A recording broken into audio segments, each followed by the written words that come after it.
नमस्कार विद्यार्थी मित्रांनो. या ठिकाणी बघा, इयत्ता 7वी विषय आहे आपला इतिहास व नागरिकशास्त्र.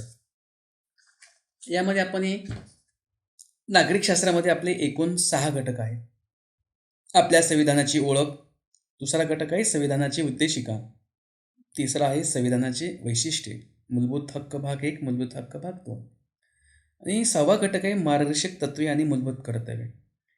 यापैकी पहिला जो घटक आहे आपण व्हिडिओच्या माध्यमातून त्या ठिकाणी आपल्यापर्यंत पोहोचलेला आहे, आपल्या संविधानाची ओळख.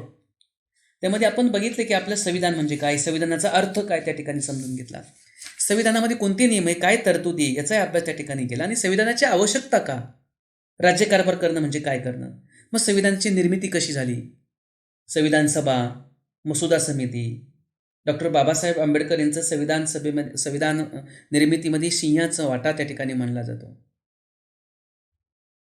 ज्यांना या संविधानाचे शिल्पकार असं म्हटलं जातं. भारतीय जे संविधान आहे, भारतीय संविधानाचे शिल्पकार त्यांना म्हटलं जातं. म्हणजे पहिल्या धड्यातून आपण पहिल्या घटकातून यामध्ये संविधानाची आपण ओळख त्या ठिकाणी करून घेतली. आता पुढचा तो दुसरा घटक आहे तो म्हणजे नागरिकशास्त्रातला दुसरा आपला संविधानाची उद्देशिका. तर संविधानाची उद्देशिका हा घटक या ठिकाणी आपण या व्हिडिओच्या माध्यमाद्वारे या ठिकाणी आपल्यापर्यंत मी पोहोचवण्याचा प्रयत्न करतो. आपण शांत मनाने हा धडा समजून घ्यायचा आहे. आपला दुसरा जो नागरिकशास्त्राचा घटक आहे तो म्हणजे संविधानाची उद्देशिका. आता उद्देशिका हा शब्द तुम्ही बऱ्याच ठिकाणी पाहिला असेल, वाचला असेल, ऐकला असेल. काय प्रकार आहे हा उद्देशिका, संविधान काय? कारण मागचा घटक जर आपण बघितला तर मागच्या घटकामध्ये काय केलेलं आहे, मागच्या घटकामध्ये आपण बघितले की संविधान म्हणजे राज्यकारभाराचे नियम स्पष्ट करणारे एक महत्त्वाचा दस्तऐवज. संविधान म्हणजे काय, आपल्या देशाचा राज्यकारभार करण्यासाठी काही नियम तयार केले गेले आणि ते तयार केलेले नियम एका ग्रंथामध्ये लिहून ठेवले, तो दस्तऐवज म्हणजे आपल्या देशाचे संविधान. एक साधी आणि सोपी तुम्हाला समजण्यासाठी मी व्याख्या सांगतो. संविधान सभेने भारताच्या संविधानाची निर्मिती केली हे आपण त्यामध्ये शिकलो. संविधानामुळे आपल्याला लोकप्रतिनिधींना कायद्यानुसार राज्याचे व्यवहार करावे लागतात हे आपण त्याचे. मग संविधानाची उद्देशिका म्हणजे काय, कारण संविधान हा आपल्या देशाचा मूलभूत आणि सर्वश्रेष्ठ कायदा आहे. कारण जे संविधान तयार केलं 26 नोव्हेंबर 1949 मध्ये त्या संविधानाचा आपण स्वीकार केला. स्वीकार केल्यानंतर त्या संविधानामध्ये जे नियम लिहिलेले, त्या संविधानामध्ये जो कायदा तयार करून ठेवलेला आहे, त्या संविधानामध्ये लिहिलेल्याप्रमाणे तरतुदीप्रमाणे आपल्या देशाचा राज्यकारभार करायला प्रत्यक्ष सुरुवात झाली 26 जानेवारी 1950 या दिवसापासून. आणि म्हणून तो दिवस प्रजासत्ताक दिन 26 जानेवारी हा दिवस आपण दरवर्षी संपूर्ण भारतामध्ये प्रजासत्ताक दिन म्हणून साजरा करतो. खऱ्या अर्थाने प्रजेच्या राज्याला सुरुवात झाली, प्रजेची सत्ता खऱ्या अर्थाने सुरू झाली. आणि म्हणून संविधान जो आहे, हे संविधान हा आपल्या देशाचा मूलभूत आणि सर्वश्रेष्ठ कायदा आहे. आणि कोणत्याही कायदा करण्यामागे काही निश्चित उद्दिष्ट किंवा हेतू असतो आणि ती उद्दिष्ट किंवा हेतू स्पष्ट केल्यानंतर सविस्तरपणे कायद्यातील अन्य तरतुदी केल्या जातात आणि मग त्यांची एकत्रितपणे थोडक्यात आणि सुसंगत रीतीने केलेली मांडणी म्हणजे प्रस्तावना. जसं एखादं तुमचं पाठ्यपुस्तक असतं बघा, तुम्ही कुठलंही पुस्तक बघा, एखाद्या गोष्टीचं कथा बघा, कादंबरी बघा, ग्रंथ बघा, त्या पुस्तकाच्या सुरुवातीला काय असतं, प्रस्तावना असते बघा. तुम्ही कुठल्याही तुमच्या विषयाचं पाठ्यपुस्तक बघा, त्या पाठ्यपुस्तकाच्या सुरुवातीला प्रस्तावना आहे. तुमचं साधं हे 7वीचं जरी इतिहास नागरिकशास्त्र पुस्तक असेल तरी त्या पुस्तकाची प्रस्तावना तुम्हाला पाहायला मिळेल.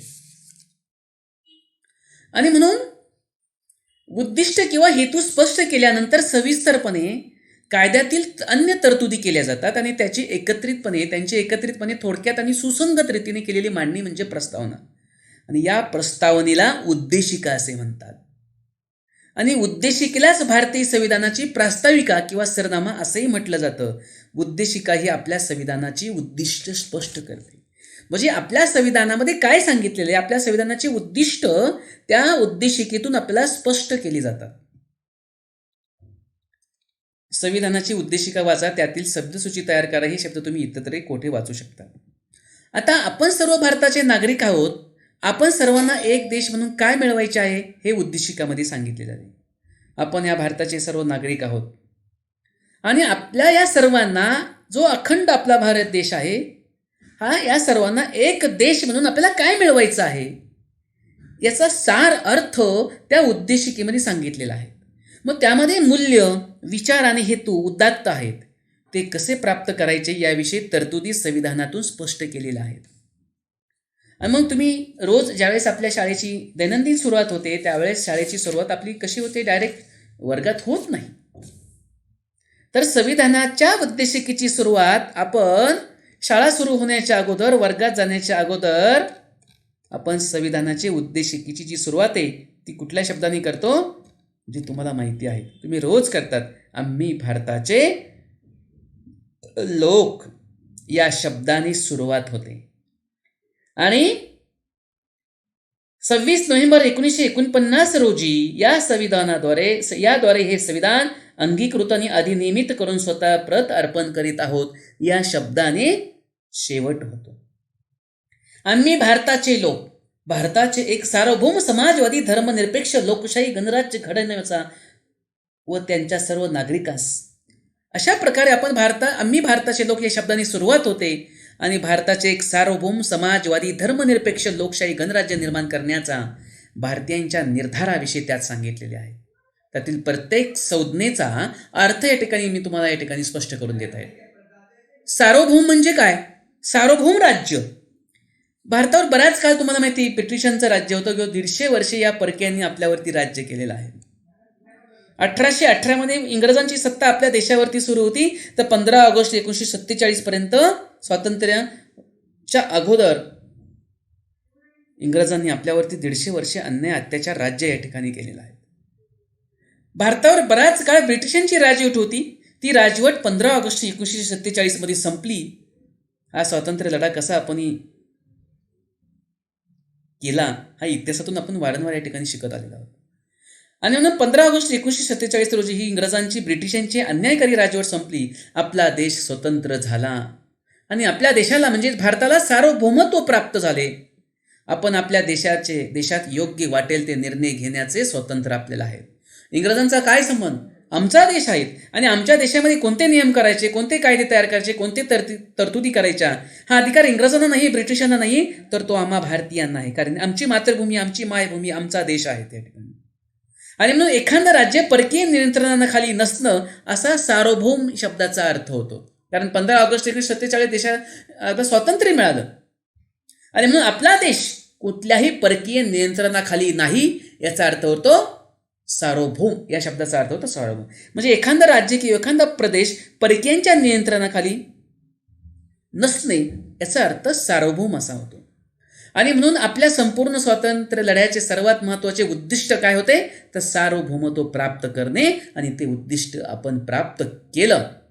सार्वभौमत्व म्हणजे राज्यकारभार करण्याचा सर्वश्रेष्ठ अधिकार आणि आपल्या देशाचा राज्यकारभार आपण करणार. लोकशाहीत सार्वभौमत्व हे जनतेच्या हाती असते. जनता आपले प्रतिनिधित्व निवडून देऊन त्यांना आपले सार्वभौम अधिकार वापरण्याची परवानगी देते. आपले प्रतिनिधी म्हणून आपण बहुमताने निवडून देतो आणि आपल्या सर्वांच्या वतीने ती व्यक्ती ती प्रतिनिधी म्हणून कारभार त्या ठिकाणी पाहते. आणि म्हणून आपल्या देशात अंतर्गत कोणते कायदे करावेत हे ठरवण्याचा अधिकार जनतेला आणि जनतेने निवडून दिलेल्या शासन संस्थेला असतो. हा झाला सार्वभौम राज्याचा अर्थ. पुढे आहेत मुलांनो समाजवादी राज्य. आता काय समाजवादी राज्य म्हणजे काय? असे राज्य जिथे गरीब श्रीमंत याच्यामध्ये मोठी दरी नसते. गरीब श्रीमंत असा मोठा भेदभाव केला जात नाही. गरीब श्रीमंत अशी दरी नसते आणि ह्या देशाच्या संपत्तीवरती सर्वांचा हक्क असतो. म्हणजे याला म्हणतात समाजवादी राज्य. आणि सत्तेचं केंद्रीकरण हे लोकांच्याच हाती असतं. लोकांच्या हाती होणार नाही, केंद्रीकरण लोकांच्याच हाती होणार नाही याची काळजी घेतली जाते. संपत्तीचं केंद्रीकरण काही लोकांच्याच हाती होणार नाही याची काळजी घेतली जाते. म्हणजे देशाची संपत्ती असं आहे का? देशाची संपत्ती काही ठराविक लोकांच्याच हातामध्ये आहे. आपल्या देशाला प्रत्येक नागरिकाला अधिकार आहे संपत्ती मिळवण्याचा, संपत्ती कमवण्याचा, संपत्ती वाढवण्याचा अधिकार आहे. आणि म्हणून देशाच्या संपत्तीवर सर्वांचा हक्क असतो आणि या संपत्तीचं केंद्रीकरण जी एकाच व्यक्तीच्या हातामध्ये जाऊ नये ती लोकांच्याच हाती, केंद्रीकरण काही ठराविक लोकांच्याच हाती जाणार नाही याची काळजी घेतली जाते. याला म्हणतात समाजवादी राज्य. पुढे आहे धर्मनिरपेक्षता. तर धर्मनिरपेक्षता म्हणजे काय? आता उद्दिष्टिकेने धर्मनिरपेक्षता हे आपलं सर्वात महत्त्वाचं उद्दिष्ट सांगितलेलं आहे. ही जी धर्मनिरपेक्षता म्हणजे काय हे आपल्या लक्षामध्ये येईल. यामध्ये धर्मनिरपेक्ष राज्यात सर्व धर्मांना समान मानते. बघा, आपल्या देशामध्ये सर्व जाती धर्माचे, पंथाचे, वंशाचे लोक आपल्या देशामध्ये गुण्यागोविंदाने आनंदाने राहतात. कारण आपल्या संविधानाने धर्मनिरपेक्ष हे तत्व स्वीकारलेलं आहे. आणि आपल्या देशामध्ये कोणता एक धर्म दुसऱ्या धर्मापेक्षा श्रेष्ठ नाही किंवा कनिष्ठ नाही. सर्व धर्म समान आहेत. कोणत्याही एका धर्माला राज्याचा धर्म मानलं जात नाही. आणि मग नागरिकांनी आपापल्या धर्माचं पालन करण्याची मुभा आहेत. प्रत्येकाला आपल्या धर्माप्रमाणे आपल्या चालीरीती, परंपरा, संस्कृती जोपासण्याचा अधिकार संविधानाने दिलेला आहे. आणि धर्माच्या नावाखाली नागरिकांमध्ये कोणत्याही प्रकारे धर्माच्या आधारावर भेदभाव करता येत नाही. म्हणून धर्मनिरपेक्ष हे तत्व आपल्या संविधानाने स्वीकारलेलं आहे. एक गोष्ट आहे, तुम्हाला माहिती आहेत का, धर्मनिरपेक्षतेच्या मार्गाने आपण आपल्या समाजाची बहुधार्मिकता जपण्याचा प्रयत्न केला आहे. आणि हे हक्क कोणी दिले आपल्याला? हे हक्क आपल्याला संविधानाने दिलेले आहेत. आणि त्याचा आपल्याला अमर्याद किंवा हवा तसा वापर करता येत नाही. धार्मिक स्वातंत्र्याचेही तसेच आहे. आपण जेव्हा सण साजरा करतो, उत्सव साजरा करतो, तेव्हा आपल्याला सार्वजनिक स्वच्छता, आरोग्य, पर्यावरण या सगळ्याचा गोष्टींचा विचार करूनच आपण त्या ठिकाणी ते सण उत्सव त्या ठिकाणी साजरे करतो. पुढचा मुद्दा आहे मुलांनो, लोकशाही राज्य. आता लोकशाही राज्य म्हणजे काय? लोकशाहीमध्ये कोण काम करतं? सत्ता कुणाच्या हातामध्ये? तुमच्या आमच्या हातामध्ये. लोकशाहीमध्ये राज्यकारभाराची सत्ता ही लोकांच्याच हाती असते. कारण त्यांच्या इच्छेनुसार सरकार निर्णय घेतं आणि धोरणं आखतं.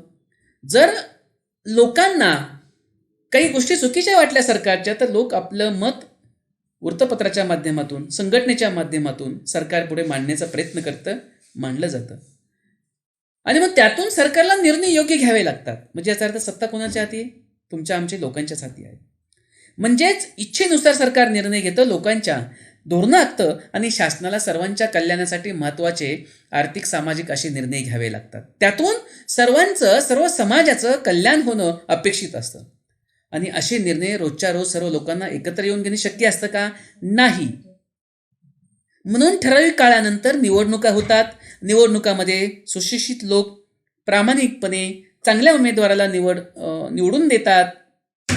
प्रामाणिक असलेला, सत्य असलेला, भ्रष्टाचार न करणारा, लोकांची जाण असणारा, लोकांच्या समस्या सोडवणारा, अशा प्रकारे उमेदवाराला निवडून दिलं जातं. आणि तो आपला प्रतिनिधी असतो ना, आपला प्रतिनिधी म्हणून तो कारभार बघत असतो.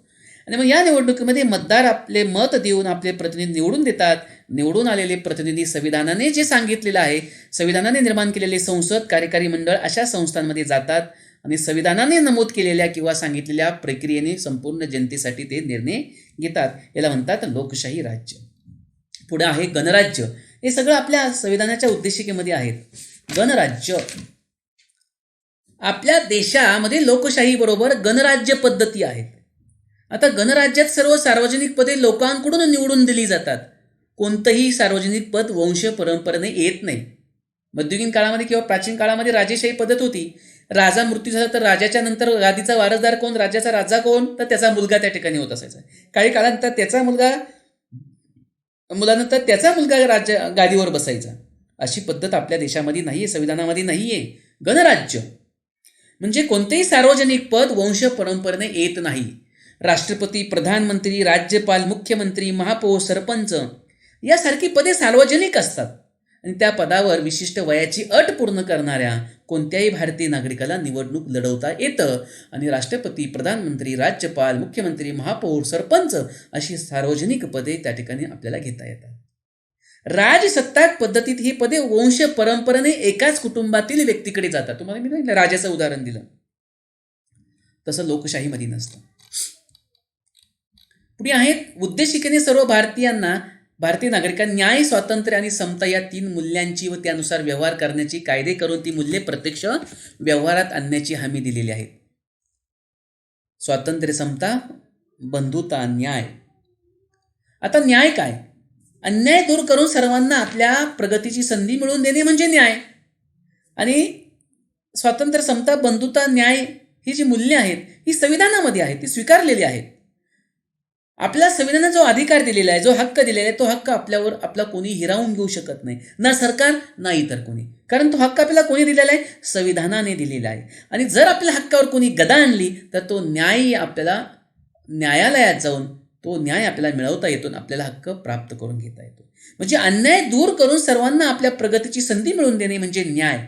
आणि सर्व लोकांचे कल्याण होईल या दृष्टीने उपाययोजना करणे म्हणजे न्याय प्रस्थापित करणे. आणि उद्देशिकेमध्ये न्यायाचे 3 प्रकार सांगितले. सामाजिक न्याय म्हणजे काय? व्यक्तीमध्ये जात, धर्म, भाषा, वंश, प्रदेश, जन्मस्थान किंवा लिंग याच्यावर कोणत्याही प्रकारे भेदभाव करता येत नाही आणि सर्वांचा दर्जा माणूस म्हणून सारखाच असतो. याला म्हणतात सामाजिक न्याय. तो संविधानाने स्वीकारलेला आहे. आणि म्हणून जातीवरती, धर्मावरती, भाषावरती, वंशावरती, जन्म ठिकाणावरती किंवा लिंगावरती कोणत्याही प्रकारचा भेदभाव करता येत नाही, करू शकत नाही. कारण माणूस म्हणून सर्वांचा दर्जा सारखाच आहे. त्यानंतर आर्थिक न्याय. आर्थिक न्याय म्हणजे काय की भूक, उपासमार, कुपोषण या बाबींमुळे, या गरिबीमुळे किंवा दारिद्र्यामुळे निर्माण होतात. म्हणजे परिस्थिती गरिबीची आहेत. आजही आपण बघतो की मेळघाटसारख्या आदिवासी भागामध्ये काही मुलं, छोटी मुलं अगदी उपासमारीने, भूकबळीने मृत्युमुखी पडतात. उपासमार, कुपोषण या बाबी गरिबीमुळे किंवा दारिद्र्यामुळे निर्माण होतात. मग गरिबी दूर करायची असेल तर ते प्रत्येकाला आपले व आपल्या कुटुंबाचे पालन पोषण करण्यासाठी उपजीविकेचे साधन मिळवण्याचा हक्क दिलेला आहे. आपल्याला तो अधिकार आहे की आपलं उपजीविकेचं साधन आपण मिळवू शकतो. आपल्या पोटाला आपला रोजगार आपण मिळवू शकतो. हा हक्क संविधानाने दिलेला आहे. आणि म्हणून उपजीविकेचं साधन मिळण्याचा हक्क आपल्याला संविधानाने भारतातल्या प्रत्येक नागरिकाला दिलेला आहे. आणि आपल्या संविधानाने प्रत्येक नागरिकाला हा अधिकार कोणत्याही भेदभावाशिवाय दिलेला आहे. तिसरा जो भाग आहे तो म्हणजे राजकीय न्याय. राज्यकारभारामध्ये सर्वांना समान हक्क आहेत असावा म्हणून प्रौढ मतदान पद्धत स्वीकारली आहे. आणि त्यानुसार वयाची 18 वर्षे पूर्ण करणाऱ्या सर्व नागरिकांना आपल्याला मतदान करण्याचा अधिकार संविधानाने दिलेला आहे. त्याला आपण राजकीय न्याय असे म्हणतो. स्वातंत्र्य म्हणजे आपल्यावर जाचक किंवा अयोग्य निर्बंध नसणे, आपल्या क्षमताचा विकास करण्याचा पोषक, आपल्या क्षमतात आपल्याकडे असलेलं कौशल्य याचा विकास करण्यास पोषक वातावरण असणे. लोकशाहीमध्ये नागरिकांना स्वातंत्र्य असते आणि स्वातंत्र्य असेल तरच लोकशाही प्रगल्भ चांगली असते. आणि म्हणून विचार आणि अभिव्यक्ती स्वातंत्र्य हे व्यक्तीचे मूलभूत स्वातंत्र्य आहेत. प्रत्येकाला आपले मत मांडण्याचा अधिकार आहे. प्रत्येकाला आपले विचार व्यक्त करण्याचा अधिकार आहे. आणि म्हणून मत मांडून, आपले विचार व्यक्त करून, विचाराच्या देवाणघेवाणीने आपल्यातील सहकार्य आणि एकोपा वाढीस लागतो. त्याचबरोबर एखाद्या समस्येच्या अनेक बाजूही आपल्याला समजतात आणि अनेक बाजूंची समस्या झाल्यानंतर त्याच्यावरती आपला उपाययोजना त्या ठिकाणी काढता येतात. आणि म्हणून विचार व अभिव्यक्ती स्वातंत्र्य हे व्यक्तीचे मूलभूत स्वातंत्र्य आहे. त्यातून प्रत्येकाला आपले मत व्यक्त करता येते, आपले विचार व्यक्त करता येते आणि विचाराच्या देवाणघेवाणातून आपल्याला एकमेकांचं सहकार्य करून आपल्यामध्ये एकी निर्माण होते, एकोपा त्या ठिकाणी वाढतो आणि आपल्यामधल्या काही सुविधा आहेत त्या सुविधा समस्या दूर करता येतात. श्रद्धा आणि समजुती आणि उपासनेच्या स्वातंत्र्यातून प्रामुख्याने धार्मिक स्वातंत्र्य व्यक्त होते. आपल्या धर्माच्या किंवा आपल्या पसंतीच्या धर्माच्या शिकवणीनुसार वागण्याचे स्वातंत्र्य प्रत्येक भारतीय नागरिकाला आहे. सण उत्सव साजरे करण्याचे, श्रद्धासन बाळगण्याचे, उपासनेचे स्वातंत्र्य यात अभिप्रेत आहे. पुढे आहे समता. आता ही उद्देशिकेने भारतीयांना काय दिले? भारतीय नागरिकांना दर्जा आणि संधी याबाबत समतेची हमी दिलेली आहे. म्हणजे काय?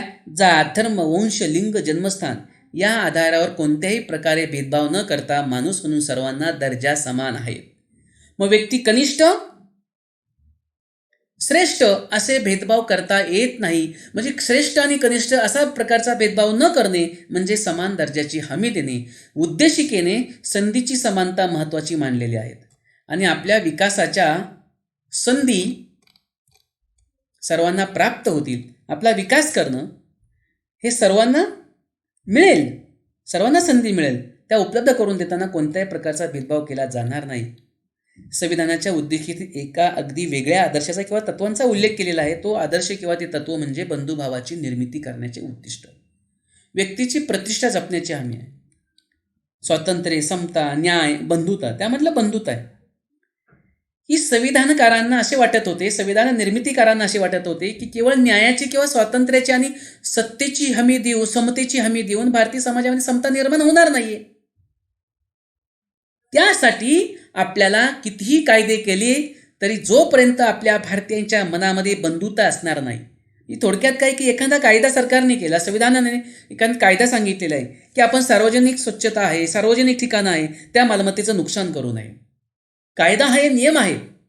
परंतु हे होत असताना त्या सार्वजनिक ठिकाणाची जी काही सार्वजनिक संपत्ती आहे, मालमत्ता आहे, तिच्याबद्दल प्रत्येक भारतीयाच्या मनामध्ये आदर आणि त्यामध्ये एक अभिमान असला पाहिजे की माझा देश आहे आणि माझ्या देशातली माझी संपत्ती आहे, माझ्या भारतीयांची संपत्ती आहे आणि म्हणून त्या संपत्तीला कुठल्याही प्रकारे नुकसान पोचणार नाही, हे माझं महत्त्वाचं काम आहे, ते मी पाळलं पाहिजे. म्हणजे थोडक्यात काय सांगायचं की बंधुता. संविधानकारांना काय वाटलं की आपण कायदे करतोय, नियम करतोय, स्वातंत्र्याच्या आणि समतेची हमी देऊन भारतीयांमध्ये समानता निर्माण होणार नाही, तर त्यासाठी किती कायदे केली तरी पण जोपर्यंत भारतीयांच्या मनामध्ये बंधुता असणार नाही तोपर्यंत कायद्याचा उपयोग होणार नाही. आणि म्हणूनच बंधुभावाची निर्मिती हे उद्दिष्टिकेत समाविष्ट केलेलं आहे. बंधुता असणे म्हणजे आपल्या देशातील सर्व नागरिकांविषयी आणि परस्परांविषयी आत्मीयतेची भावना असणे. आणि म्हणून भारत माझा देश, सारे भारतीय माझे बांधव. बंधुभाव परस्परांबद्दल सहानुभूतीची भावना निर्माण करतो आणि एकमेकांच्या समस्याबाबत लोक संवेदनशीलतेने विचार करतात. आणि म्हणून बंधुभाव आणि व्यक्ती प्रतिष्ठा यांचा अतिशय निकटचा संबंध आहे. व्यक्ती प्रतिष्ठा म्हणजे प्रत्येक व्यक्तीला माणूस म्हणून सन्मान असतो. मग तो सन्मान किंवा जातीवरती, धर्मांवरती, भाषांवरती किंवा लिंगावरती किंवा जन्मस्थानावरती ठरत नाही, तर आपल्याला ज्याप्रमाणे इतरांनी आदराने सन्मानाने वागवावे असे वाटते, तसाच आदर आणि सन्मान आपण अन्य व्यक्तींचाही केला पाहिजे, तर आपल्याला सुद्धा आदर आणि सन्मान समोरची व्यक्ती देईल. आणि म्हणून जेव्हा प्रत्येक व्यक्ती दुसऱ्या व्यक्तीचा आदर करून तिचं स्वातंत्र्य किंवा हक्काचा सन्मान करेल, तेव्हा आपोआपच व्यक्तीची प्रतिष्ठा निर्माण होईल. आणि म्हणून अशा वातावरणात बंधुभाव सहजरित्या वाढीस लागतो आणि न्याय आणि समतेवर आधारलेल्या नव्या समाजाची निर्मितीचं काम अधिक सोपं त्या ठिकाणी होतं. आणि म्हणून भारताच्या संविधानाच्या उद्देशिकेतून याचं मार्गदर्शन आपल्याला प्राप्त होतं. भारताच्या जनतेचे हे संविधान स्वतः अर्पण केले आहे, या उल्लेखीने उद्देशिकेचा शेवट या ठिकाणी आपल्याला शब्दांनी आपण करतो. आणि म्हणून अशा प्रकारे आपण जो दुसरा घटक आहे संविधानाची उद्देशिका म्हणजे नेमकं काय, त्यातून आपण सार्वभौम राज्य म्हणजे काय, समाजवादी राज्य म्हणजे काय, धर्मनिरपेक्ष म्हणजे काय, लोकशाही राज्य, गणराज्य, जी न्याय समता, त्यामध्ये सामाजिक न्याय, आर्थिक न्याय, राजकीय न्याय, स्वातंत्र्य, समता, बंधुता, या सगळ्या गोष्टी आपण त्यामध्ये संविधानाच्या उद्देशिकेतून या घटकामध्ये समजून घेतल्या. विद्यार्थ्यांनो, 7वीचे सगळे विद्यार्थ्यांनो, हा जो व्हिडिओ मी तुमच्यासाठी खास तयार केलेला आहे तो तुम्ही वारंवार अभ्यासायचा आणि त्याखालचे जे स्वाध्याय आहे हे स्वाध्याय तुम्ही सोडवायचे. धन्यवाद.